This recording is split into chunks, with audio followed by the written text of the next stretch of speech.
সম্মানিত বন্ধুরা, মক্কার মুআজ্জাজ মুসলিম কিরাম, আল্লাহ পাকের দরবারে লাখ কোটি শুকরিয়া ও খুশি আল্লাহ আমাদেরকে হাজারো মানুষ থেকে যাচাই বাছাই করে রব্বুল আলামিনের পবিত্র ঘর মসজিদে আসার প্রসাদ কিছু কথা বলার ইচ্ছা করছে শোনার এবং মনোযোগ দিয়ে শোনার জন্য যে আল্লাহ বসার তৌফিক দান করেছেন এই সকলে করতে আলহামদুলিল্লাহ। আপনারা মাঝে আজকে আমরা এখানে বসেছি, হয়তো আপনার শিল্পমানের বাইরে না আসতে পারি, আগামী শিল্পমানটা আসলে একটি আমার আপনার নেই।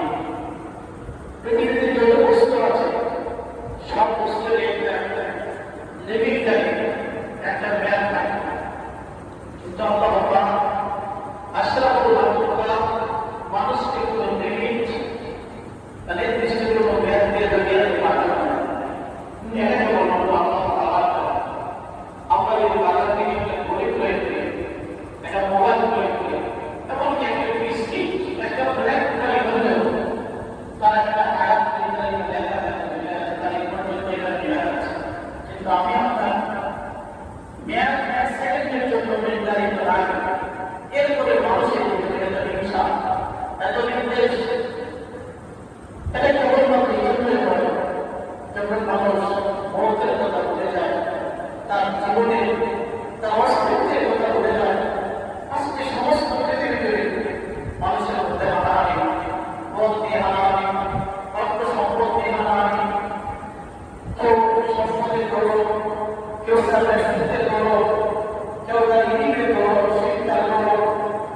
এই সমস্ত থেকে বেঁচে থাকার একমাত্র কেবলমাত্র মাধ্যম হইল মানুষ যখন তার মনকে স্মরণ করে, মানুষ যখন তার জীবনকে নিয়ে চিন্তা করে, তখন এই চিন্তা আসতে চলা তার যাবতীয় যত রোগ আশা সকল কিছুকে কন্ট্রোল করে। এই যে আল্লাহ রাসূল বলেছেন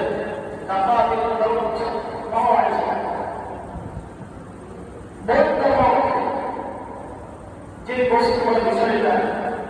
এটাই মানুষের জন্য শ্রেষ্ঠ ওয়াজ, আনন্দ ওয়াজের প্রয়োজন নেই। কারণ মন হচ্ছে এমন এক বস্তু, মন হচ্ছে এমন এক বস্তু যে বস্তু আপনার জীবনে যত আছে সবগুলোকে চিন্তা করে যে মন অনন্য, সেই বস্তুই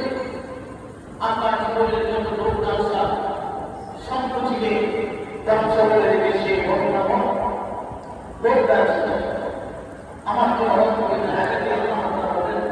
ধারণা করতেছে যে তিনি জান্নাতে চলে যাবে, জান্নাতে যাওয়া একটা সহজ। আল্লাহ রাসূল সাল্লাল্লাহু আলাইহি ওয়াসাল্লাম আল্লাহ জান্নাতে দেখেছেন, জাহান্নামের অবস্থা দেখেছেন। জিবরিল আমিনকে আল্লাহ একদিন জান্নাত সৃষ্টি করে আল্লাহ